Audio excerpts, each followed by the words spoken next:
My name is Michelle McDaniel. The reason for this video is that I'm a former Jehovah's Witness and was deceived into believing the Watchtower Bible and Tract Society were the only true religion. My mother became a Jehovah's Witness before I was even born. From birth until I was 25, I also was a Jehovah's Witness, along with my sister, my grandmother, my aunts and cousins. It was all that I had ever known. I'd never even set foot in a church, and I was baptized as a Jehovah's Witness at 14. Belief in the Watchtower Bible and Tract Society affected some of the most important decisions that I made in my life. I believed that they were God's only true organization and that all the others would be destroyed at Armageddon.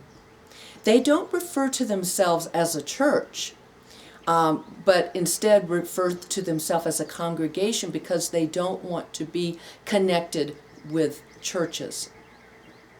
From an early age, I was true to the teachings, and at school I received much ridicule and teasing for not participating in school activities. I didn't stand for the Pledge of Allegiance or the national anthem. I didn't participate in any holiday activities.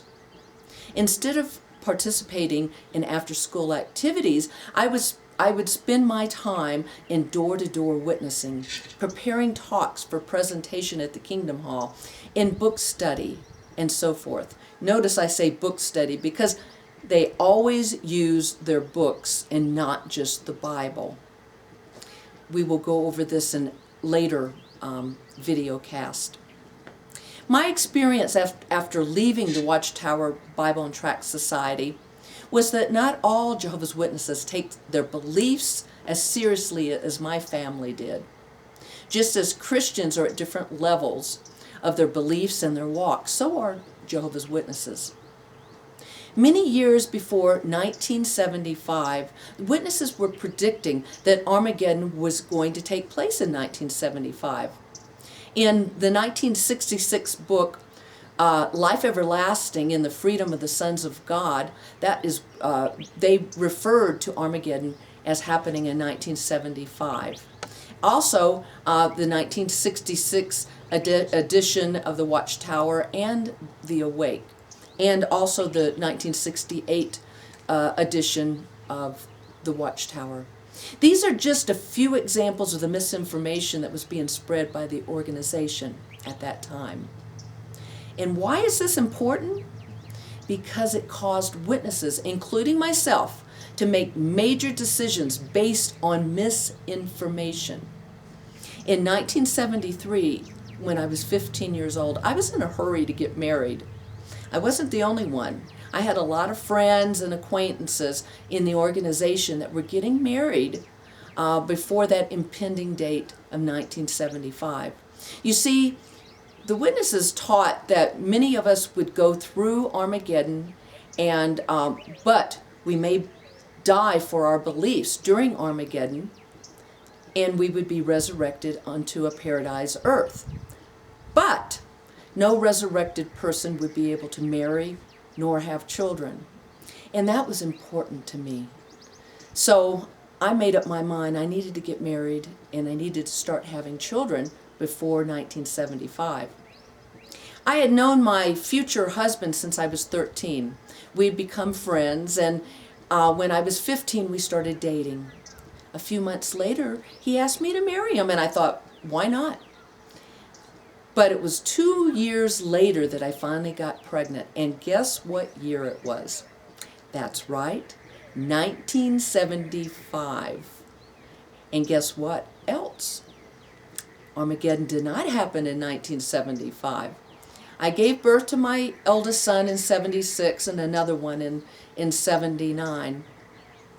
But despite their miscalculation, I continued to go to the Kingdom Hall and in door-to-door witnessing because I believed with all my heart that they were God's one and only true organization. You see, when you're deceived, you don't know that you're being deceived. I still believed that they were Jehovah's representatives here on earth. And I didn't want to question anything that they told us, because I felt we were taught that if we did, it was like questioning Jehovah himself. So whenever I'd have a doubt creep into my mind, I'd quickly dismiss it.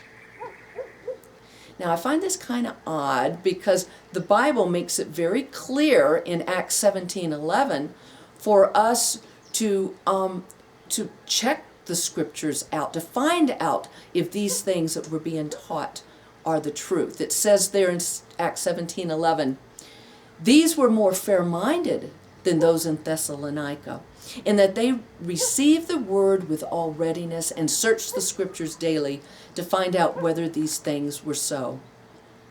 While I was a witness, in order to be recognized as an active witness, you had to spend at least 10 hours a month in door-to-door activity, go to 3 meetings a week, not participate in any holidays, do not join the military service, do not participate in the Pledge of Allegiance or the national anthem, do not have blood transfusions even at the cost of your life, limit socializing with those who are not members, and the list goes on. The fear factor plays a big role in keeping Jehovah's Witnesses in the organization. Because if you go against their rules, you'd be disfellowshipped, and members would have nothing to do with you.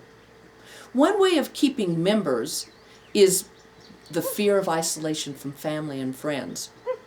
My 96-year-old mother and I both experienced this when my sister, who is still a Jehovah's Witness, wouldn't call nor see our mother when she was told that she was dying. Next week, I'm going to cover details as to how I and most of my family escaped the organization. In parting, please subscribe to my YouTube channel, and also check out some of the songs that Jesus gave me after I left the organization. My channel is under my name, Michelle McDaniel, and you'll see a little picture of me holding the guitar. Okay, until next week, may God richly bless you. Bye.